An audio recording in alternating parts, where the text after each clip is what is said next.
ഹരിശ്രീ ഗണപതയേ നമ. അവിഘ്നമസ്തു. ഓം ഗുരുബ്രഹ്മ ഗുരുർവിഷ്ണു ഗുരുദേവോ മഹേശ്വര ഗുരു സാക്ഷാത് പരബ്രഹ്മ തസ്മൈ ശ്രീ ഗുരവേ നമ. എല്ലാ ഭക്തമക്കൾക്കും എൻ്റെ വിനീതമായ പ്രണാമം.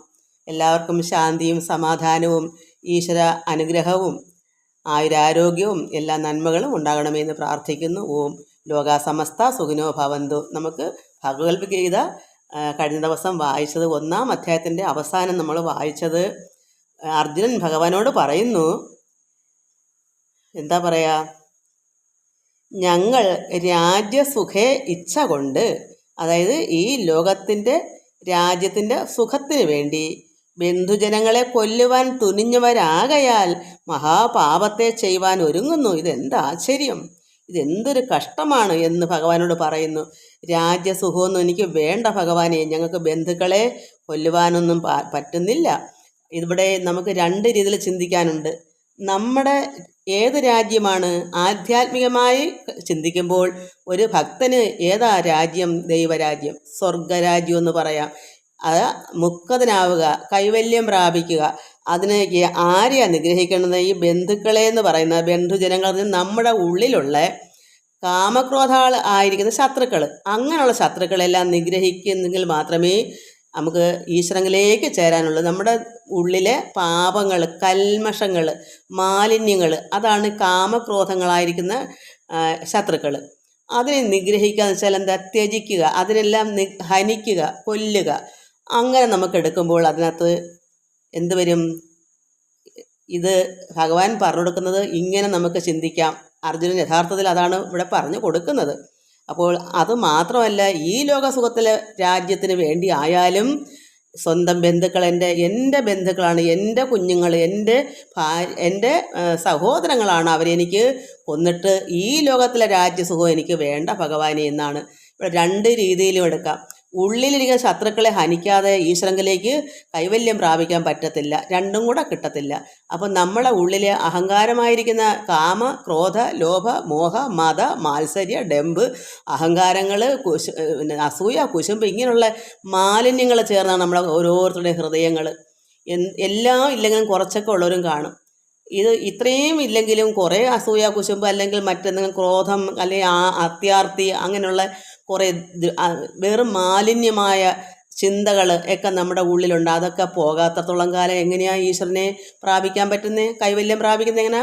ഈ സ്വർഗരാജ്യം, ആ ദൈവരാജ്യം എങ്ങനെ കിട്ടും? അതുകൊണ്ട് ഭഗവാൻ പറയുന്നു, അതിനെയൊക്കെ കൊല്ലുവാൻ, അതിനെയൊക്കെ നിഗ്രഹിക്കൂ, നമ്മുടെ ഉള്ളിലെ ഇന്ദ്രിയങ്ങളെല്ലാം അടക്കൂ. അതാണ് ഇവിടെ പറയുന്നത്. അല്ലാതെ ഇവിടെ പൊതുവേ പറയുമ്പോൾ നമ്മൾ മനസ്സിലാക്കാൻ വേണ്ടി പറയുന്നതാണ്, ഇവിടെ ഈ രാജ്യസുഖത്തിന് പോലും സഹോദരങ്ങളെ എനിക്ക് അവരെ കൊല്ലുവാൻ പറ്റത്തില്ല, അത് മഹാപാപമാണ്. അത് ഞാൻ ഒരുങ്ങുന്നെങ്കിൽ എന്ത് കഷ്ടമാണ്, ഇത് എന്തൊരു ആശ്ചര്യമാണ് ഭഗവാൻ ഇങ്ങനെ എന്നെക്കൊണ്ട് ചെയ്യിക്കുന്നത് എന്നുള്ള ചിന്തയിലാണ് അർജുനൻ പറയുന്നത്. അതുകൊണ്ട് ആയുധം ധരിച്ചിരിക്കുന്ന ദുര്യോധനാദികൾ ആയുധമില്ലാത്തവനും എതിർക്കാത്തവനുമായ എന്നെ കൊല്ലുന്നുവെങ്കിൽ എനിക്ക് അതാണ് അധികം ക്ഷേമമായി ഭവിക്കുക. എനിക്ക് എന്നിൽ എന്നുവെച്ചാൽ ആയുധവുമില്ല, എനിക്ക് എതിർക്കാനും വയ്യ. അങ്ങനെയുള്ള നിരപരാധിയായ എന്നെ അവർ കൊന്നിട്ട് അവർ സ്വന്തമായി രാജ്യം എടുക്കുന്നെങ്കിൽ എടുത്തോട്ടെ. ഇവിടെ ചേട്ടൻ്റെ അനുജൻ്റെ മക്കളാകുമ്പോൾ ജ്യേഷ്ഠൻ്റെ അവകാശം തന്നെ അവർക്കും കൊടുക്കണം. അങ്ങനെ ഇരുകൂട്ടർക്കും വേണ്ടുന്നതാണ്. അപ്പോൾ അവിടെ എന്നെ വധിച്ചിട്ട് ആയുധമില്ലാതെ ആരോടും എതിർക്കാൻ പോകാതെ എന്നെ അവർ കൊല്ലുന്നെങ്കിൽ അവർ കൊന്നോട്ടെ. അങ്ങനെ അർജുനൻ ഇപ്രകാരം പറഞ്ഞ് വ്യസനം കൊണ്ട് ചഞ്ചല മാനസനായിട്ട് യുദ്ധ മധ്യത്തിൽ വെച്ച് വില്ലും ശരവും താഴ്ത്തിട്ട് തേരിലിരുന്നു. ദുഃഖം പൂണ്ട് എനിക്കിതൊന്നും കഴിയത്തില്ല ഭഗവാനെ എന്നുമ്പോൾ തേരിൽ ഇരുന്നു, ആയുധമെല്ലാം താഴെ വച്ചിട്ട്. നമുക്കിനി 2-ാം അധ്യായമാണ് വായിക്കാനുള്ളത്, അത് നമുക്ക് വായിക്കാം. 2-ാം അധ്യായം സാഖ്യയോഗം. സഞ്ജയ ഉവാച തം തഥാ കൃപയാവിഷ്ടം അശ്രുപൂർണാകുലേഷണം വിഷീദന്തമിദം വാക്യ ഉവാച മധുസൂദന. ഭഗവാൻ, അതായത് അർജുനൻ ഇങ്ങനെല്ലാം വിഷമിച്ചിരിക്കുന്നു. ദുഃഖം കൊണ്ട് ശരങ്ങളും വില്ലും അമ്പുമെല്ലാം താഴെ വച്ചിട്ട് വ്യസനിച്ച് ചഞ്ചല മാനസനായിട്ടിരിക്കുന്നു. എങ്ങനെ? കൃപയോടുകൂടിയവനും ആരും എനിക്കൊന്നും ചെയ്യാൻ വയ്യ, എനിക്കൊന്നും വേണ്ട. ആ കൃപ എങ്ങനെയാ? മറ്റുള്ളവരെ ദ്രോഹിക്കാൻ വയ്യ. അതല്ലെങ്കിൽ എന്താണ്? ഉള്ളിലിരിക്കുന്ന കാമക്രോധാദികളെ കളയാനും നിഗ്രഹിക്കാനും വയ്യ. അങ്ങനെ എടുത്താലും മതി. അങ്ങനെ ആ കാമക്രോധ ലോഭങ്ങളായിരിക്കുന്ന അഴുക്ക് മാലിന്യമായിരിക്കുന്ന നമ്മുടെ ഹൃദയത്തിൽ നിന്ന് പോയില്ലെങ്കിലോ? അങ്ങനെയായാൽ നമ്മളെ കൊല്ലും. ആ മാലിന്യമാണ് നമ്മളെ നശിപ്പിക്കുന്നത്. അപ്പോഴും കൈവല്യം കിട്ടത്തില്ല. കാരണം ഈ അഴുക്കായ പാപക്കറകൾ നമ്മളെ ഉള്ളിലുണ്ടെങ്കിൽ ദൈവികമായ ഉള്ളിലുണ്ടാവുമോ? അപ്പോൾ നമ്മൾ നരകത്തിൽ പോകുന്ന സ്വഭാവമല്ലേ നമ്മുടെ ഉള്ളിലുള്ളത്. നരകത്തിൽ പോവാതിരിക്കണമെങ്കിൽ ഉള്ളിൽ ശുദ്ധമാവണം. ഇങ്ങനെയുള്ള ക്രോധങ്ങളും അത്യാഗ്രഹങ്ങളും ഒക്കെ കളഞ്ഞിട്ട് അതിനെല്ലാം നിഗ്രഹിച്ചിട്ട് ശുദ്ധമായ ഒരു ഹൃദയം ഇല്ലാത്തത്തോളം കാലം കൈവല്യം കിട്ടുമോ? അപ്പോൾ നമ്മളെ ഈ ശത്രുക്കൾ കൊല്ലുന്നു. ഉള്ളിലെ ശത്രുക്കൾ നമ്മളെ മരിക്കുന്നു. അതാണ് അമൃതത്വം നേടാതെ പോകുന്നു. അപ്പോൾ നരകമല്ലേ. അപ്പോൾ അങ്ങനെ നോക്കുമ്പോഴും നമ്മളെ ഉള്ളും വൃത്തിയാകണം, ശുഭമാകണം. അത് അഴുക്കുകളെല്ലാം എടുത്ത് കളയണം. എന്നാലേ ഈശ്വരനിലേക്ക് എത്തപ്പെടാൻ പറ്റൂ, ദൈവരാജ്യത്തിന് അർഹതയുണ്ടാവും. അപ്പോൾ ഇത് ഏതുകൊണ്ടും നമുക്കിത് പാഠമാണ്. അതുകൊണ്ട് ഭഗവാന്റെ കൂടെ ഭഗവാൻ നോക്കിയപ്പോൾ ഇത്രയും വിഷമിച്ച് കൃപയോടുകൂടിയവനും അശ്രുക്കൾ നിറഞ്ഞ് കണ്ണുകളിൽ നിന്നിങ്ങനെ വിഷമം പിടിച്ച് അശ്രുക്കൾ കരഞ്ഞിരിക്കുന്ന വികാരത്തോടു കൂടിയിരിക്കുന്ന കണ്ണുകളോട് കൂടിയവനും അപ്രകാരം തന്നെ വ്യസനിച്ചിരിക്കുന്നവനുമായ അർജുനനോട് ഭഗവാൻ പറയുന്നു. ഇപ്രകാരം പറഞ്ഞു. എന്താ പറയുന്നത് ഭഗവാൻ? ശ്രീ ഭഗവാനുവാച. 2-ാം ശ്ലോകം. കുതസ്ത്വാ കശ്മലമിദം വിഷമേ സ ഉപസ്ഥിതം അനാര്യജുഷ്ടമ സ്വർഗ്യ അകീർത്തികരം അർജുന. ഹേ അർജുന, മോക്ഷേച്ഛുക്കളായ ആര്യന്മാർ സേവിക്കാത്തതും സ്വർഗപ്രാപ്തിക്ക് പ്രതികൂലവും. അതായത് എന്തായി സ്വർഗപ്രാപ്തി പ്രതികൂലമാവുന്നത്? നമ്മുടെ ഉള്ളിലെ അഴുക്കുകളെ കളയാതിരുന്നാൽ, അതിനെ ത്യജിക്കാൻ, അതിനെ അഴുക്കുകളെ മൊത്തവും എടുത്ത് കളയാതിരുന്നാൽ, ഹൃദയശുദ്ധ ആവാതിരുന്നാൽ പ്രതികൂലമാണ്. ഏത് പ്രാപ്തിക്ക്? സ്വർഗപ്രാപ്തിക്ക്, ദൈവരാജ്യത്തിന് പ്രതികൂലമാണ്. നമ്മുടെ ഉള്ളു ശുദ്ധമായില്ലെങ്കിൽ അപ്പോൾ നമ്മുടെ ഉള്ളിലെ അഴുക്കൾ മാലിന്യങ്ങൾ എടുത്ത് കളയണ്ടേ? അതുകൊണ്ട് ഭഗവാൻ പറയുന്നത് മോക്ഷേച്ഛുക്കളായ ആര്യന്മാർ സേവിക്കാത്തതും സ്വർഗപ്രാപ്തിക്ക് പ്രതികൂലവും കീർത്തി ദോഷത്തെ ഉണ്ടാക്കുന്നതുമായ ഈ മാലിന്യം വീരാഗ്രേസരനായ നിന്നെ ഈ സന്നിഗ്ധ സമയത്തിൽ എങ്ങനെ ബാധിച്ചു? ഭഗവാൻ ചോദിക്കുക, അർജുന, ഇതെങ്ങനെ നിനക്ക് സംഭവിച്ചു? ഇത് സ്വർഗപ്രാപ്തിക്ക് പ്രതികൂലമല്ലേ?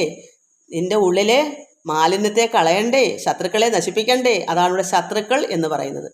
ഉള്ളിലെ ശത്രുക്കളെയാണ് നമുക്ക് നിഗ്രഹിക്കണമെന്ന് പറയുന്നത്. അത് കളയാതെ നിനക്ക് എങ്ങനെ ഈ പ്രതികൂലം, അതായത് ദൈവരാജ്യത്തിന് അനുകൂലമാണെങ്കിൽ എന്ത് വേണം? നമ്മൾ ഉള്ളിലിരിക്കുന്ന മാലിന്യങ്ങളെല്ലാം കഴുകി കളയണം. എങ്ങനെ കളയാൻ പറ്റും? നമ്മൾ ഭാഗവതത്തിൽ പഠിച്ചത് തന്നെയാണ്. ഈശ്വരാരാധനയിൽ കൂടിയും സജ്ജന സംസർഗത്തിൽ കൂടിയും സൽപ്രവർത്തികളിൽ കൂടിയേ നമുക്ക് ഈശ്വരനെ അത്രത്തോളം അകവഴിഞ്ഞ് ആരാധിച്ചെങ്കിൽ മാത്രമേ ഹൃദയം വെടുപ്പാവൂ. അപ്പോൾ അവിടെ ഈശ്വരാനുഗ്രഹം നിറയുമ്പോൾ ഉള്ളിലെ അഴുക്കളെല്ലാം ഇറങ്ങിപ്പോക്കോളും. അങ്ങനെയാണ് നമുക്കൊക്കെ ഉള്ളിലെ മാലിന്യം കളയാൻ പറ്റൂ. അത് ചെയ്യാത്തത്തോളം കാലം അവിടെ തന്നെ കെട്ടിവെച്ചാൽ എന്ത് വരും? നമുക്ക് സ്വർഗപ്രാപ്തിക്ക് പ്രതികൂലമാണ്, അനുകൂലമല്ല. അതുകൊണ്ട് എന്ത് വരുന്നു? ഇങ്ങനെ സ്വർഗപ്രാപ്തിക്ക് പ്രതികൂലവും കീർത്തി ദോഷത്തെ. അപ്പോൾ ഇത് കീർത്തിക്ക് ദോഷമല്ലേ? യഥാർത്ഥ ഒരു ജ്ഞാനി ആകണ്ടേ? ഇല്ലെങ്കിൽ എന്താ ഇത്രയും വില്ലാളി വീരനായ അർജുനന് നരകത്തിലേക്ക് പോകുന്ന വെച്ചാൽ ഇത് കീർത്തിക്ക് ദോഷമല്ലേ? എന്താ മഹാത്മ്യമുള്ളത്? ഒരു മഹാനാവണ്ടേ? നമ്മളെല്ലാവരും അങ്ങനെ ഒരു മഹാത്മാവാകുന്നതാണ് കീർത്തി. അതിനെ ദോഷം ചെയ്യുന്നതാണ് ഇതിനെ തള്ളിക്കളയാതിരുന്നാൽ. ഈ ഉള്ളിലെ അഴുക്കുകളെ കളയാതിരുത്തോളം കാലം നമുക്ക് കീർത്തി ഉണ്ടാകത്തില്ല, അകീർത്തിയാണ്. അതുകൊണ്ട് പറയുന്നു, സ്വർഗപ്രാപ്തിക്ക് പ്രതികൂലവും കീർത്തി ദോഷത്തെ ഉണ്ടാക്കുന്നതുമായ ഈ മാലിന്യം ഈ ഹൃദയത്തെ ശുദ്ധമാക്കാതിരുന്നാൽ, അതാണ് മാലിന്യം, വീരാഗ്രേസരനായ നിന്നെ ഈ സന്നിഗ്ധ സമയത്തിൽ എങ്ങനെ ബാധിച്ചു? വീരാഗ്രേസരനാണ്, അത്രമാത്രം എല്ലാം കൊണ്ടും ഈ ലോകത്തിൽ കീർത്തി ഉണ്ട് അദ്ദേഹത്തിന്, ഈ ലോകത്തിൽ. പക്ഷെ അദ്ദേഹം മഹാത്മാവാണെങ്കിൽ എന്ത് വേണം? ഉള്ളിലെ അഹങ്കാരത്തെ കളയണം. ഉള്ളിലിരിക്കുന്ന പല പല അഴുക്കുകൾ, മാലിന്യങ്ങളുണ്ട്. അതായത് ക്രോധവും, പിന്നെ എന്താ പറയുക, കാമം, ദേഷ്യം, ഇങ്ങനെയുള്ള ശത്രുക്കളെല്ലാം എടുത്ത് കളയാത്തത്തോളം കാലം അകീർത്തി ഉണ്ടാകും. കാരണം കീർത്തി ഉണ്ടാകത്തില്ല. അതൊക്കെ പോയെങ്കിൽ ഒരു ശുദ്ധാത്മാവാകും. ഒരു ശുദ്ധാത്മാവിന് മാത്രമേ ഒരു മഹാൻ എന്ന് പറയാൻ പറ്റൂ. ഇവിടെ മറ്റ് കാര്യങ്ങളെല്ലാം മിടുക്കനാണ്, വീരാഗ്രേസരനാണ്. വില്ലാളി വീരനായ അർജുനന് ഒരു മഹാത്മാവായില്ല, പിന്നെ എന്താ അതിലൊരു അർത്ഥം? അകീർത്തിയല്ലേ? അതുകൊണ്ട് ഭഗവാൻ അത് പറഞ്ഞത് തെറ്റാണോ? ഭഗവാനെ പോലെ ആകണമെന്നാണ് ഭഗവാൻ ചിന്തിക്കുന്നത്. ഭഗവാൻ നാരായണൻ കൃഷ്ണൻ ചിന്തിക്കുന്നത് അങ്ങനെയാണ്. നമ്മളെല്ലാവർക്കും പഠിക്കാനുള്ളതാണ്. നമുക്ക് എന്ത് ഈ ലോകത്ത് നേടിയാലും ആ മാഹാത്മ്യമല്ല ഒരു മഹാത്മാവിന് കിട്ടുന്നത്.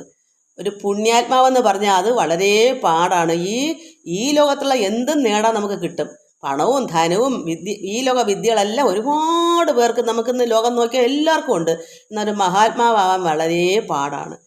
പുണ്യാത്മാവണമെങ്കിൽ അതൊരു കർമ്മവാസന തന്നെ ഈശ്വരൻ തന്നെ അനുഗ്രഹം കൊടുത്തല്ലാതെ കിട്ടത്തില്ല. കാരണം ഇവിടെ ഒരു ലക്ഷത്തിൽ പോലും 1000-ൽ 1 ഉള്ളെന്നാണ് ഭഗവാൻ ഇതിൽ പറയുന്നത്. പക്ഷെ ഇപ്പം അതുപോലും കാണൂലെന്നാണ്. കാരണം അത്രമാത്രം അരഭക്തിയൊക്കെ അല്ല, മുഴുഭക്തിയൊന്നും ഇല്ല, കുറച്ചൊക്കെ അത്രയേ ഉള്ളൂ. ഇതിൻ്റെ ഫുള്ളായിട്ട് ഒരു പരമാത്മാവിൻ്റെ കൂടെ അത്രമാത്രം ഈശ്വരന് തുല്യമായി മാറുന്നൊരു മഹാത്മാവാണെങ്കിൽ ഒരുപാട് ക്ലേശങ്ങളും ബുദ്ധിമുട്ടുകളും കല്ലും മുള്ളും നിറഞ്ഞ് ഈ ലോകത്തിൽ നമുക്ക് ആ ഈശ്വരനെ കൂടെ അറിയാനുള്ളൊരു വഴി ആർക്ക് കിട്ടും? അവർക്ക് മാത്രമേ അത് പറ്റൂ. എല്ലാ ദുരിതവും ഇല്ലാതെ സുഖമായിരുന്ന് ഈശ്വരനെ ആരാധിച്ചെടുക്കാൻ കിട്ടത്തില്ല. നമ്മൾ ഇതെല്ലാം ദുരിതാബ്ധിയാണ്. ഈ ദുരിതാബ്ധിയിൽ നിന്നും കൊണ്ട് തന്നെ ഈശ്വരനെ അറിഞ്ഞു വരുമ്പോഴാണ് നമുക്കത് കിട്ടുന്നത്. അതിന് വളരെ ഈ ലോകത്തിലും അറിയണം, വരാനുള്ള ലോകത്തിലും നമ്മൾ പഠിക്കണം. അങ്ങനെ കിട്ടൂ. അപ്പം നമുക്ക് എല്ലാ ഒരു ഗൃഹനാഥ വീടും മക്കളും ഭർത്താവും അല്ലെ ഭാര്യ എല്ലാം അന്വേഷിച്ച് ജീവിപ്പിച്ചു കൊണ്ട് തന്നെ ഇതിനിടയ്ക്ക് കൂടെ വേണം ഈശ്വരനെ അറിയാൻ. അപ്പോൾ എത്രമാത്രം ക്ലേശം! 2 തരം വിദ്യകളും നമുക്കുണ്ടാവണം. അങ്ങനെ ഒരു മഹാത്മാവാൻ പറ്റൂ. അല്ലെങ്കിൽ പിന്നെ വല്ല വനത്തിലെങ്ങാണം പോയിരിക്കണം, അവിടെ വല്ല കായോ കനിയോ ഒക്കെ കഴിച്ചിട്ടുണ്ട്. അല്ല വീടും കൂടും ഗൃഹം ഉള്ളവർക്ക് അത് പറ്റുമോ?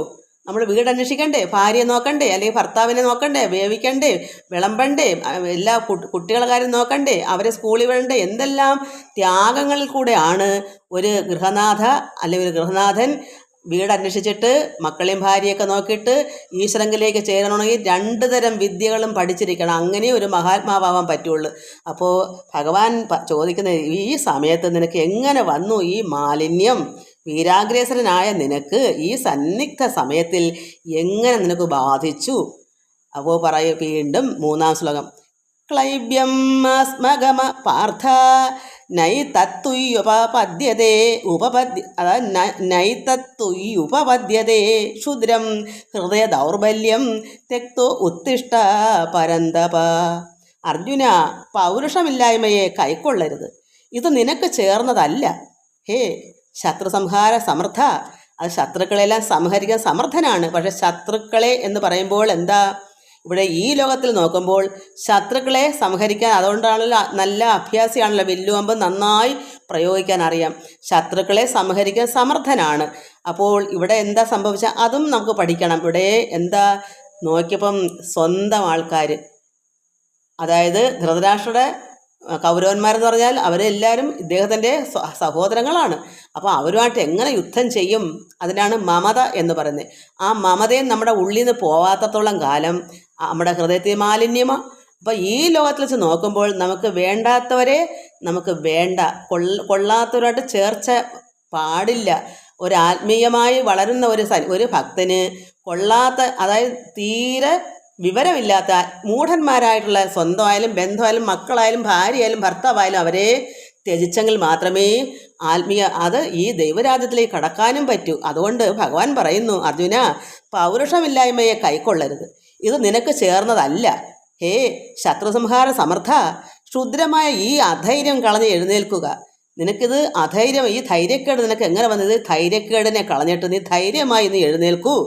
അതുകൊണ്ട് ഭഗവാൻ ഇങ്ങനെ പറഞ്ഞ്, ശത്രു സംഹാര സമർത്ഥനാണല്ലോ. ഇവിടെ അയാൾ വില്ലാളി വീരനാ. ശത്രുക്കളെന്ന് പറഞ്ഞാൽ ഇവിടെ മമത ഒക്കെയാണ് ഇവിടെ കൊള്ളിക്കുന്നത്. മമത എന്ന് പറഞ്ഞാൽ എൻ്റെ സഹോദരങ്ങൾ, എൻ്റെ ഇന്നാർ ഗുരു, അമ്മാവൻ, ഇങ്ങനെ മുത്തച്ഛൻ, ഭീഷ്മര് മുത്തച്ഛനാണ്.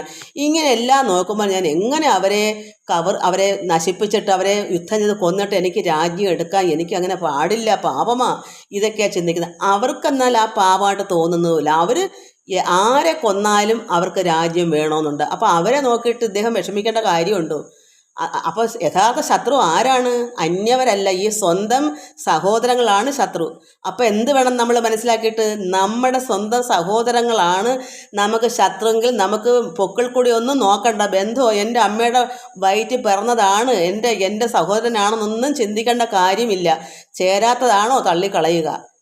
ശത്രു അവരാണ് സ്വന്തമാണ് യഥാർത്ഥ ശത്രു എന്ന് മനസ്സിലാക്കണം. ഇവിടെ പിന്നെ ഈ അർജുനൻ്റെ സ്വന്തം ആൾക്കാരാണ് ഇദ്ദേഹത്തിന് ശത്രു. കാരണം ഭീഷ്മരും ഈ ദ്രോണാചാര്യരും ഈ കൊച്ചച്ഛൻ്റെ മക്കളായ സഹോദരങ്ങൾക്കെല്ലാം എന്താ വേണം? രാജ്യം വേണം. അവർക്ക് രാജാവായി പ്രജകളെ നോക്കാനുള്ള ഈ രാജ്യം അവർക്ക് സ്വന്തമായി വേണം. അപ്പോൾ അവർ യഥാർത്ഥ സ്നേഹവും സ്വന്തമാണോ? സഹോദര സ്നേഹം ഉണ്ടോ അവർക്ക്? പാണ്ഡവരെ കൊന്നിട്ടായാലും അവർക്ക് രാജ്യം വേണം. അപ്പോൾ അവർക്ക് വേണ്ടി ഇദ്ദേഹം എന്തിനു വേണ്ടിയാണ് ആ വിഷമം കാണിക്കുന്നത്? ശത്രുക്കൾക്ക് വേണ്ടി വിഷമിക്കേണ്ട കാര്യമുണ്ടോ? അപ്പം നമ്മുടെ ഉള്ളിലെ ശത്രുക്കളെ ഇതുപോലെയാണ്. നമ്മുടെ ഉള്ളിൽ നമ്മളെ നശിപ്പിക്കുന്നതാണ് നമ്മുടെ ഉള്ളിലെ ശത്രുക്കൾ. കാമം മൂത്ത് കിട്ടാത്തതിനെ, അതായത് ഇപ്പോൾ ഞാനൊരു ഉദാഹരണം ഞാൻ പറഞ്ഞറിയില്ല. ഈ ഒരു ഉദാഹരണം, ഒരു പെണ്ണിനെ തന്നെ ഒരാൾ സ്നേഹിച്ചു, എനിക്ക് കെട്ടണം പറഞ്ഞ്, പെണ്ണിൻ്റെ ആൾക്കാർക്കോ പെണ്ണിനോ ഇഷ്ടമല്ല. പക്ഷെ വൈരാഗ്യത്തിൽ ആ പെണ്ണിനെ തന്നെ കെട്ടിയേ ഒക്കുമെന്നും പറഞ്ഞ കാമമാണത്. ആഗ്രഹം അങ്ങേ അറ്റമായി. ആ പെണ്ണിന് ഇഷ്ടമല്ല, ഈ ചെറുക്കന് മാത്രമേ ഇഷ്ടമുള്ളൂ. അപ്പോഴെന്ത് വരുന്നു? പെണ്ണിന് ഇഷ്ടമല്ലെങ്കിൽ നീ വേറെ നീ ഭാര്യയായി ഇരിക്കേണ്ടെന്ന് പറയും. ഇദ്ദേഹം എന്ത് ചെയ്യും? ഒന്നീ വെട്ടിക്കൊല്ലും, ഇല്ലെങ്കിൽ എന്താ പറയുക, ആസിഡ്. ഞാനിത് മുമ്പ് അറിഞ്ഞതാ, പലയിടത്തും നടക്കുന്ന ആസിഡ് അടിച്ച് മുഖമൊക്കെ അങ്ങ് വേവിച്ച് കളയും. ഇനി നീ ആരുടെ മുമ്പിലും ഭാര്യ ആവണ്ട, അതുകൊണ്ട് എനിക്ക് കിട്ടാത്ത ആ സുഖം വേറെ ആർക്കും വേണ്ട. ഇതെന്താ? ആഗ്രഹം കാമിച്ചു പോയി. അതിനെ അങ്ങോട്ട് മൂപ്പിച്ച് ക്രോധമായി മാറി. പിന്നെ വെട്ടും തല്ലും കൊല്ലക്കുമാണ്. അതാണ്. അപ്പം നമ്മുടെ ഉള്ളിലെ ആ കാമത്തെ എടുത്ത് കളയാത്തത്തോളം കാലം നമ്മളെങ്ങനെ നന്നാവും? ഒരു മഹാത്മാവാണെങ്കിൽ നമ്മുടെ ഉള്ളിലെ അത് ക്രോധമായി. അതിനെ അപ്പോൾ കാമവും ക്രോധവും ലോഭവും മോഹവും മതവും മാത്സര്യങ്ങൾ, ഡംഭും അഹങ്കാരവും കുശുമ്പും ഒക്കെ എടുത്ത് ദൂരെ കളയാത്തത്തോളം കാലം നമ്മുടെ ഹൃദയം ശുദ്ധമാവത്തുമില്ല. നമുക്ക് ഒരു മഹാത്മാവ് നമ്മൾ കൈവല്യം പ്രാപിക്കാനും ഈശ്വരങ്ങൾ ചേരാനും പറ്റത്തില്ല. അതുകൊണ്ട് ഉള്ളിലെ അഹങ്കാരം നമ്മളെ നശിപ്പിക്കും. അഹങ്കാരം വർദ്ധിച്ചു വരുമ്പോൾ, നമ്മുടെ ഉള്ളിൽ അഹങ്കാരം ഉണ്ടെങ്കിൽ അഹങ്കാരം വർദ്ധിച്ചു വന്നിട്ട് നമ്മൾ തലയും കുത്തി താഴേക്ക് വീണ് നശിച്ചു പോകും. അതാണ് നരകക്കുഴി. അത് പാടില്ല. അതിനുവേണ്ടി നമ്മുടെ ഉള്ളം ശുദ്ധമാവാനാണ് ശത്രുക്കളെ ഹനിക്കൂ. അതുപോലെ തന്നെ ഈ രാജ്യത്തിന് വേണ്ടി, ഈ ലോകരാജ്യത്തിന് വേണ്ടി ആയാലും എന്താ പറയുക, അങ്ങനെയുള്ള ശത്രുക്കൾ സ്വന്തം സഹോദരങ്ങളാണ്, പക്ഷെ അവർ ശത്രുവായി മാറിയിരിക്കുന്നു. ഈ പാണ്ഡവരെ കൊന്നിട്ടായാലും അനുജൻ്റെ ധൃതരാഷ്ട്രർക്കും മക്കൾക്കും ആ രാജ്യം വേണം. അപ്പം എന്ത് വേണം? അവർക്ക് വേണ്ടി ഇദ്ദേഹം വിഷമിക്കേണ്ട കാര്യമുണ്ടോ? ശത്രുക്കളല്ലേ സ്വന്തം സഹോദരങ്ങളായാലും. ചേട്ടൻ്റെ മക്കളെ അവർ ശത്രുക്കളായിട്ട് വന്നിട്ടല്ലേ ഇവരെ കൊന്നിട്ട് അവർക്ക് തന്നെ വേണമെന്ന് ചിന്തിക്കുന്നത്. അപ്പം നോക്കുമ്പോൾ എന്തിനു വേണ്ടിയാണ് ഈ അർജുനൻ ഇത്രയും അവർക്ക് വേണ്ടി കഷ്ടപ്പെടുന്നത്? സ്നേഹിക്കുന്ന എന്തിനാ? കൊള്ളരാത്തവരെ തള്ളിക്കളയണം, അതാണ് വേണ്ടത്. അതാണ് ഭഗവാൻ ഇങ്ങനെ പറയുന്നത്. ഈ അധൈര്യം കളഞ്ഞിട്ട് നീ എഴുന്നേൽക്കൂ അർജുന. അർജുന ഉവാച കഥം ഭീഷ്മഹം സംഖ്യേ ദ്രോണഞ്ച മധുസൂദന ഈഷുഭി പ്രതിയോത്സ്യാമി പൂജ അർഹാവരിസൂദന. അർജുനൻ പറഞ്ഞു, ശത്രുക്കളെ ഹരിക്കുന്ന അല്ലയോ മധുസൂദന? അപ്പോൾ ശത്രുക്കളെ നശിപ്പിക്കുന്നതാണ് ഈശ്വരൻ കൃഷ്ണൻ. മധുസൂദന എന്ന് വെച്ചാൽ ഭഗവാൻ കൃഷ്ണൻ. അങ്ങുള്ള ഭഗവാനെ, അങ്ങ് ശത്രുക്കളെ ഹരിക്കുക, കൊല്ലുന്ന ആളാണല്ലോ, നശിപ്പിക്കുന്ന ആളാണല്ലോ. അങ്ങുള്ള ഭഗവാനെ, പൂജിക്കപ്പെടേണ്ടവരായ ഭീഷ്മരെയും ദ്രോണാചാര്യരെയും ഞാൻ യുദ്ധത്തിൽ എങ്ങനെയാണ് ബാണങ്ങളെ കൊണ്ട് എതിർത്ത് യുദ്ധം ചെയ്യുന്നത്? അത്രമാത്രം അദ്ദേഹത്തിന് വിഷമം. ദ്രോണാചാര്യ ഗുരുവാണ്, ഭീഷ്മരാണെ മുത്തച്ഛനാണ്. ഈ എല്ലാവരും പൂജിക്കപ്പെടേണ്ടവരാണ് ഇവർ രണ്ടുപേരും. ഇവരെ ഞാൻ എങ്ങനെയാണ് ബാണങ്ങളെ കൊണ്ട് ഞാൻ ഇവരെ യുദ്ധം ചെയ്ത് എതിർക്കുന്നത് എന്ന് ചോദിക്കുന്നു. അപ്പം ഈ ഭീഷ്മരും ദ്രോണാചാര്യരും യുദ്ധം ചെയ്യുന്നതിന് ഈ രാജ്യത്തിന് വേണ്ടിയാണ്. അപ്പോൾ അവർ നല്ലവരാവുന്നത് എങ്ങനെയാ? എൻ്റെ ചോദ്യമാണ്. ഒരിക്കലും ഒരു ആചാര്യന് ചേർന്നതാണോ ഈ മത്സരം? യുദ്ധം ചെയ്ത് ജയിച്ച് കിട്ടണമെന്ന് തോന്നിക്കുന്ന മുത്തച്ഛനും അത് പറ്റിയതാണോ? അപ്പോൾ എന്താ ഇതിൻ്റെ അർത്ഥം?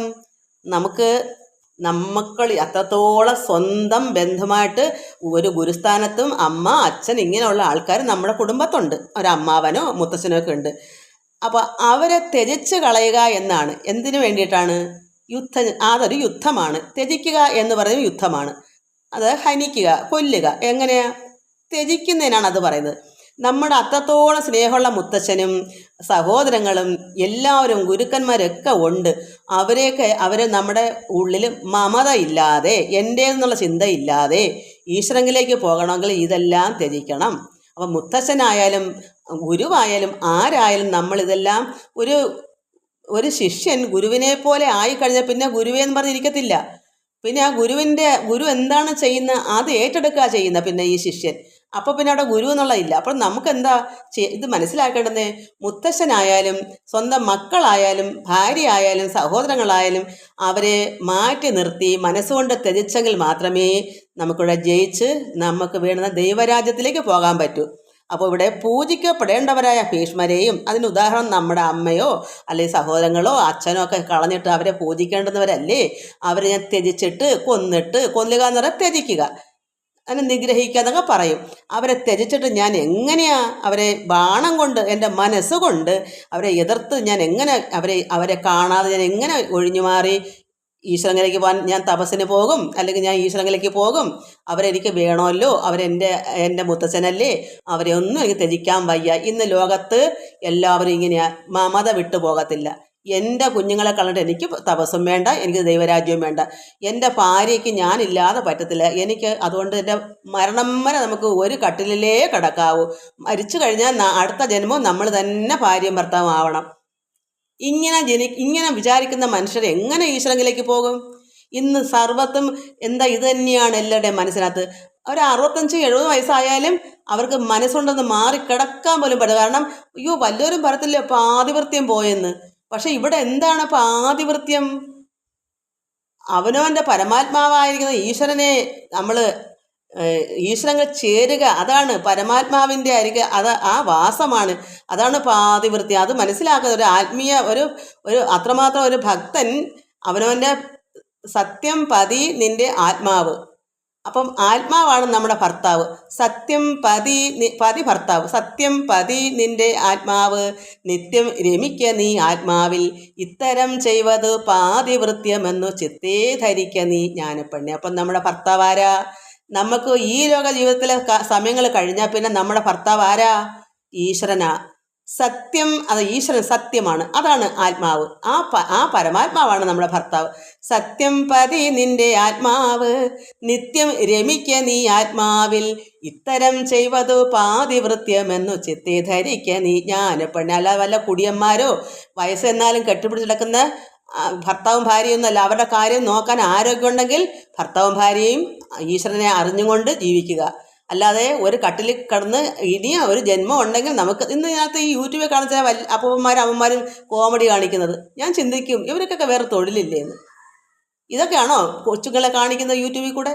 വേറും വല്യമ്മയും വല്യപ്പനായിട്ട് അവർ എന്തൊക്കെയാണ് അതിൽ കൂടെ കോമഡി കാണിക്കുന്നത്? അപ്പോൾ അവരുടെ ജീവിതമൊന്നും അവർ മടുത്തിട്ടില്ല. അടുത്ത ജന്മവും അവരങ്ങനെ തന്നെ ആയി വരും. നമുക്ക് ഒരു പ്രായം കഴിഞ്ഞാൽ ഭർത്താവും ഭാര്യയും ശരി തന്നെയാണ്, അവരെ നമുക്ക് അംഗീകരിക്കണം. സഹോദരങ്ങളെപ്പോലെ സ്നേഹിച്ച് നമ്മുടെ ഭർത്താവും നമ്മുടെ ഭാര്യ എന്നുള്ള ചിന്തിച്ച് തന്നെ കഴിയണം. ആരോഗ്യം ഉണ്ടെങ്കിൽ അങ്ങോട്ടും ഇങ്ങോട്ടും സർവ്വതും സഹായിച്ചും വേവിച്ചും വിളമ്പിയും കൊടുത്തും കഴിയണം. പക്ഷെ ഉള്ളിൽ ആരെ വേണം? ഈശ്വരനെ വേണം.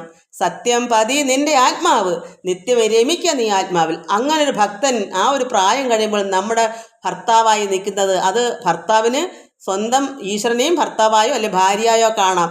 അത് ഭർത്താവിനും ഭാര്യയ്ക്കും ഈശ്വരൻ തന്നെയാണ്. അത് അങ്ങനെ ആ പരമാത്മാവിൽ നമ്മൾ രമിക്കുക എന്ന് പറഞ്ഞാൽ എന്താ? ആനന്ദിക്കുക. അങ്ങനെ ഉള്ളെങ്കിൽ മാത്രമേ ഇപ്പം ഈ ദൈവരാജ്യവും സ്വർഗരാജ്യം എന്നൊക്കെ പറയുന്നത് നമുക്ക് അനുഭവിക്കാൻ പറ്റുള്ളൂ. അത് എങ്ങനെയാണെന്ന് വെച്ചാൽ ഇപ്പം ഇപ്പം തന്നെ നമുക്ക് ഒരു സമാധിയെ പറ്റി നമ്മൾ ഇന്ന് 2 ദിവസം കൊണ്ട് അതാണല്ലോ. ഈ യഥാർത്ഥത്തിൽ നമുക്ക് ഈ ജനങ്ങൾക്ക് അറിയില്ലല്ലോ ഒരു മനുഷ്യനെ മനസ്സിലാക്കാൻ. അദ്ദേഹം ഈ എന്തോല്ല ഗോപൻ സ്വാമിയോ, അദ്ദേഹം ചിലപ്പോൾ ജീവിതത്തിന് വേണ്ടി കട്ട ചുമക്കും കല്ല് ചുമക്കും തലയിൽ ചുമടെടുക്കും. അത് ഭാര്യയും മക്കളെയും രക്ഷിക്കാനാണ്, അവർക്ക് ജീവിതം നന്നായി കൊടുക്കാനാണ്. അതുകൊണ്ടാണ് അദ്ദേഹത്തിന് ഉള്ളിൽ ആത്മീയം ഇല്ലെന്ന് പറയാൻ പറ്റുമോ? എൻ്റെ അച്ഛൻ കുട്ടിനാൾ തൊട്ടേ എല്ലാം അഭ്യാസിച്ച് കളരിയും എല്ലാം പഠിച്ചിട്ടുണ്ട്, ജ്യോതിഷവും ഒക്കെ ഉണ്ട്, യോഗാഭ്യാസവും പഠിച്ചു. എല്ലാ ആത്മീയമായി അഭ്യാസത്തിൽ കൂടെ 12 ദിവസം വരെയൊക്കെ സമാധിയിൽ കിടക്കുന്ന ഒരാളാണ്. അതാണ് മഹാസമാധി ആവുന്നവർക്ക് അങ്ങനെ ലക്ഷണങ്ങൾ. അപ്പോൾ അതെല്ലാം കഴിഞ്ഞിട്ട് പിന്നെ ഭാര്യയെ കെട്ടി മക്കളാവുമ്പോഴും ധ്യാനമുണ്ട്. ആ അമ്മ പറഞ്ഞ ശരിയല്ലേ, എന്നെ കെട്ടതിന് മുമ്പേ ധ്യാനമുണ്ടായിരുന്നു. അവർ പറയുമ്പോൾ ആർക്കെങ്കിലും അതിനെപ്പറ്റി വിമർശിക്കാൻ അറിവുള്ളവർ വിമർശിക്കുമോ? എനിക്ക് വിമർശിക്കാൻ പറ്റത്തില്ല.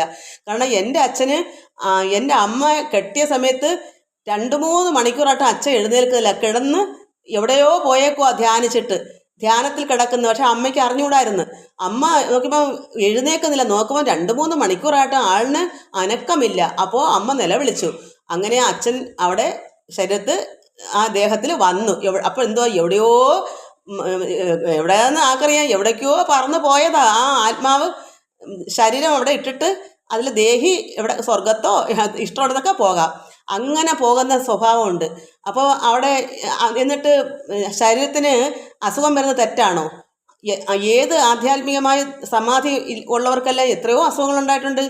എന്നാലും ആ ഉള്ളിൽ ആ പറഞ്ഞ ദിവസങ്ങൾ അതേപോലെ ചെയ്യുന്നതൊക്കെ അത് യഥാർത്ഥമല്ലേ? അപ്പോൾ ചിലർ പറഞ്ഞാൽ അങ്ങനെയുള്ള സന്യാസിക്ക് എങ്ങനെ മക്കളുണ്ടായി, ഇതൊക്കെ ചോദിച്ചാൽ തെറ്റല്ലേ? അതൊക്കെ ഒരു ഭഗവാൻ കൃഷ്ണൻ ആരാ? ഭാര്യയും ഭർത്താവും അല്ല ഭാര്യയും മക്കളൊക്കെ ഉള്ള ആളല്ലേ? അതുകൊണ്ട് ഭഗവാൻ ആത്മീകമായി ഇങ്ങനെയുള്ള ആളല്ലെന്ന് പറയാൻ പറ്റുമോ? എല്ലാവർക്കും ഒരു ഗുരുവ് പറയും, ഇനി നീ വിവാഹം കഴിച്ചോ എന്ന് പറയുമ്പോൾ ഒരു ശിഷ്യന് വിവാഹം കഴിക്കാൻ വേണമെങ്കിൽ അത് ഒരു അവനവൻ്റെ ആവശ്യങ്ങളാണ്. അതിനാർക്കും തെറ്റു പറയാൻ പറ്റില്ല. എന്നാലേ ഈ ലോകത്ത് നല്ല മക്കളുണ്ടാവുള്ളൂ. ഈശ്വരനെ അറിഞ്ഞ് ഒരു ഭക്തൻ, ഈശ്വരനെ അറിയുന്നൊരു അത്രമാത്രം ചേർന്ന് നിൽക്കുന്നൊരു ഭക്തനൊരു അതുപോലൊരു ഭാര്യയെ ശിഷ്യയാക്കണം. എന്നിട്ട് വേണം കുട്ടികളുണ്ടാവാൻ. ആ കുട്ടികൾ ഈശ്വരനെ നന്നായി, പ്രഹ്ലാദൻ്റെ കാര്യം നമുക്കറിയാമല്ലോ. പ്രഹ്ലാദന് എത്രയും മാത്രം ജ്ഞാനം ഉണ്ടാവാൻ കാരണം എന്താണ്? അവരുടെ വയറ്റിൽ, ആ അമ്മയുടെ വയറ്റിൽ കിടക്കുമ്പോൾ നാരദ മഹാമുനി പറഞ്ഞു കൊടുത്ത കാര്യങ്ങൾ, ആ വേദങ്ങളെല്ലാം അദ്ദേഹത്തെ ഉള്ളിൽ കരസ്ഥമാക്കി. അങ്ങനെ അദ്ദേഹം അതുപോലെയാണ് ഒരു ഭക്തൻ്റെ മക്കൾക്കും ഇല്ല ആശാരിയുടെ മക്കൾക്ക് പ്രത്യേകം പഠിക്കണ്ട എന്ന് പറഞ്ഞതുപോലെ ഒരു സന്യാസിയുടെ മക്കൾ, അങ്ങനെയുള്ളവർക്കാണ് മക്കൾ ഉണ്ടാവാൻ, ലോകം നന്നാവുന്നത് അങ്ങനെയാണ്. അല്ല വെള്ളം അടിച്ച് കുടിക്കുന്നവർക്കല്ല മക്കൾ ഉണ്ടാകേണ്ടത്. അത് ആദ്യം ഈ ജനങ്ങൾ മനസ്സിലാക്കുക. ഒരു വിവരവും അറിയാത്ത മൂഢന്മാരെന്തും പറയും. ആ മറ്റേയാൾ എവിടെയോ ആരെയോ തകർത്തെന്നോ വെട്ടിയെന്നോ പറയാം. അദ്ദേഹത്തിന് ആ സമയത്ത് ചിലപ്പോൾ അങ്ങനെ ആയിരിക്കും. കാരണം അദ്ദേഹം നിവൃത്തിയിലാണ്ടായിരിക്കും ആ വെട്ടിയത്. 6-7 പേരെ വെട്ടിയെന്ന് പറയുന്നു. എന്നിട്ടും അതിൻ്റെ കാരണങ്ങൾ നമുക്കറിയില്ലല്ലോ. ചിലപ്പോൾ അദ്ദേഹത്തെ ജീവരക്ഷയ്ക്ക് വേണ്ടി അയാൾ ചെയ്തു കാണും. അതുകൊണ്ട് ആധ്യാത്മികമായി വളർന്നുകൊള്ളുന്നുണ്ടോ? എത്രയോ പാപികൾ പുണ്യവാന്മാരാവുന്നു, എത്രയോ പുണ്യവാന്മാർ പാപികളായി മാറുന്നു. അതൊക്കെ ജീവിതശൈലി അനുസരിച്ചാണ്. അതുകൊണ്ട് നമുക്ക് ആരെയും ഒന്നും പറയാൻ പറ്റുകയില്ല. ഇന്ന് അതിൽ കിടന്ന് ഓരോരുത്തർ പറയുന്ന വിമർശനം കേട്ടാൽ എന്തൊക്കെ അറിഞ്ഞിട്ട് പറയുന്നത് പോലെ അറിവില്ലാത്തവർ പറയാതിരിക്കുക. അതാണ് ഞാൻ വിചാരിക്കുന്നത്. കാരണം നമുക്ക് ഒരു മനുഷ്യപ്പറ്റി ചർച്ച ചെയ്യാനോ അവരെ ആരാന്ന് വിവരിക്കാനുള്ള ഒരു ശക്തി നമുക്കില്ല. നമുക്കതിന് പറഞ്ഞിട്ടില്ല. നമുക്ക് കണ്ടതും കേട്ടതും പറയേണ്ട കാര്യമില്ല. അതെല്ലാം ഈശ്വരനെ വിട്ടേക്കുക. ഈശ്വരനാണ് അതൊക്കെ അറിയേണ്ടുന്നത്. അവർക്ക് എന്താണ് വിധി അതുപോലെ അവർക്ക് വരും. അതുകൊണ്ട് ആരും കുറ്റം വിധിക്കാൻ പാടില്ലെന്നാണ് എൻ്റെ മക്കളിത് പഠിക്കണം. ഞാൻ എൻ്റെ ഭാഗവതം വായിക്കുന്ന മക്കൾക്ക് ഇത് അറിയാൻ വേണ്ടി പറയാം. നമ്മൾ ആരെയും വിധിക്കരുത്. നമുക്കറിയില്ലല്ലോ. നമുക്കറിയാത്തതിനെ അറിയാതിരിക്കുക. അവിടെയും കാമവും ക്രോധവും വെക്കേണ്ട കാര്യമുണ്ടോ? നമുക്ക് ഈശ്വരങ്ങളിലേക്ക് നടക്കണമെങ്കിൽ നമ്മൾ മറ്റുള്ളിടത്തെല്ലാം കണ്ണും ചെവിയെല്ലാം അങ്ങ് പൊത്തുക. നോക്കണ്ടവർക്ക് നോക്കണ്ട, പറയേണ്ടാത്തത് പറയരുത്. അങ്ങനെയുള്ള കാര്യങ്ങളാണ് നമുക്ക് വേണ്ടുന്നത്. എത്ര പേരെ അതിനു വേണ്ടി കുറ്റപ്പെടുത്തുന്നത്, വള്ളിക്കോൽ അമ്മയെ വരെ കുറ്റപ്പെടുത്തുന്ന ഓരോരുത്തർ. അപ്പം നമ്മൾക്ക് അറിയാത്ത കാര്യത്തിന് വേണ്ടി കുറ്റം പറയാൻ പോവാത്ത എന്താ പാപം വലിച്ചു വെക്കുകയല്ലേ ചെയ്യുക? അതുകൊണ്ട് പറയുന്നതാ. അതുകൊണ്ട് ഇവിടെ പറയുന്നു, ഞാൻ എങ്ങനെ എതിർക്കും? അപ്പോൾ ഇവരെ മമത, ഇവിടെ നമുക്കെല്ലാവർക്കും നീ മമതയാണ്. എൻ്റേതെന്നുള്ള മമത എന്നയോ, എൻ്റെ ഇത്രയും നല്ല മാളികയൊക്കെ വെച്ച വീടുമൊക്കെ കളഞ്ഞിട്ട് അങ്ങനെ നല്ല സുന്ദരികളായ മക്കളെയും ഭാര്യയും നല്ല വീടും ധനവും ഒക്കെ കളഞ്ഞിട്ട് ഞാൻ എങ്ങനെയാ ദൈവരാജ്യത്തിന് വേണ്ടി പോരാടുന്നത്? എങ്ങനെ ഈ ഉള്ളിലിരിക്കുന്ന മമതയൊക്കെ ഞാൻ എങ്ങനെ കളയും? മമത കളയാത്തത്തോളം കാലം ഈശ്വരൻ എങ്ങനെ ചെല്ലും? ഈ ലോകമല്ല, ഈ ലോകത്തുള്ള ജീവിതം എൻ്റേതെന്നുള്ള ചിന്ത വരുമ്പം എൻ്റേതല്ലാത്തതായി പോന്നു അവ ഭഗവാൻ. ഈശ്വരൻ എൻ്റേതല്ലാതെ മാറും ഈ ലോകത്തുള്ളതെല്ലാം എൻ്റേതെന്ന് കാണുമ്പോൾ. അപ്പം ഈശ്വരനെ വേണമെങ്കിൽ ഇതെല്ലാം തള്ളി മാറ്റണം. ഇതിനെല്ലാം നിഗ്രഹിച്ചെങ്കിൽ മാത്രമേ ഈശ്വരനെ നമുക്ക് സാക്ഷാത്കരിക്കാൻ പറ്റുകയുള്ളൂ. അതുകൊണ്ടാണ് ഇവിടെ ഇങ്ങനെ പറയുന്നത്. നമുക്കിനി അടുത്ത പ്രാവശ്യം ഒത്തിരി സമയം പോയി പറയുമ്പോൾ എല്ലാവർക്കും നമസ്കാരം. ഓം ലോകാ സമസ്ത സുഖിനോ ഭവന്തു. അതുകൊണ്ട് നമ്മൾ എന്താ പഠിക്കേണ്ടേ? നമ്മുടെ ഉള്ളിലെ അഹങ്കാരത്തെ മാറ്റുക, മമത മാറ്റുക. എൻ്റേന്നുള്ള ചിന്തയുള്ളവർക്കൊന്നും ഈശ്വരനിലേക്ക് പോകാൻ പറ്റുകയില്ല. അതിനെ മനസ്സുകൊണ്ട് ത്യജിക്കുക, അതിനാ നിഗ്രഹിക്കുക എന്ന് പറയുന്നത്. അതുപോലെയാണ് ഈ മമത, മറ്റുള്ള ദുഷ് അതായത് ദുഷ്ചിന്തകൾ, അതായത് മനസ്സിൽ നിന്നുള്ള ഈ അതിനെ ശത്രുക്കളെന്നാണ് നമ്മൾ പറയുന്നത്. നമ്മുടെ ഉള്ളിലെ ശത്രുക്കൾ, ആ ശത്രുക്കൾ നമ്മളെ കൊല്ലും. എങ്ങനെ കൊല്ലും? ഈ ദുഷ്പ്രവൃത്തിയാണല്ലോ ഈ ശത്രുക്കൾ. അവർ നമ്മുടെ ഉള്ളിൽ ഇരിക്കത്തോളം കാലം നമ്മൾ ഹൃദയശുദ്ധി ഉണ്ടാകുന്നില്ല. അപ്പോൾ നമ്മൾ നരകത്തിലല്ലേ പോകും. നമ്മുടെ കർമ്മങ്ങളെല്ലാം ചള്ളായിട്ടല്ലേ പോകും. നന്മ ചെയ്യുന്നത് എങ്ങനെയാ? ദുഷ്കർമ്മത്തിൻ്റെ ചിന്തകൾ ഉള്ളിൽ ഇരിക്കത്തോളം കാലം, അതിനെ കഴുകി കളയാത്തത്തോളം കാലം നമ്മൾ ചെയ്യുവാനുള്ള എല്ലാം പാപകർമ്മങ്ങളാണ്, കൽമഷങ്ങളാണ്. അതുകൊണ്ടാണ് നമുക്ക് ദൈവരാജ്യത്തിലേക്ക് പോകാൻ നമുക്ക് ഒക്കാതെ പോകുന്നത്. അതുകൊണ്ട് നമ്മുടെ ശത്രുക്കളെ, നമ്മുടെ ഉള്ളിലെ ശത്രുക്കളെ എല്ലാത്തിനെയും ത്യജിക്കുക, നിഗ്രഹിക്കുക. എല്ലാവർക്കും നമസ്കാരം. ഹരി ഓം, ഹരി ഓം, ഹരി ഓം.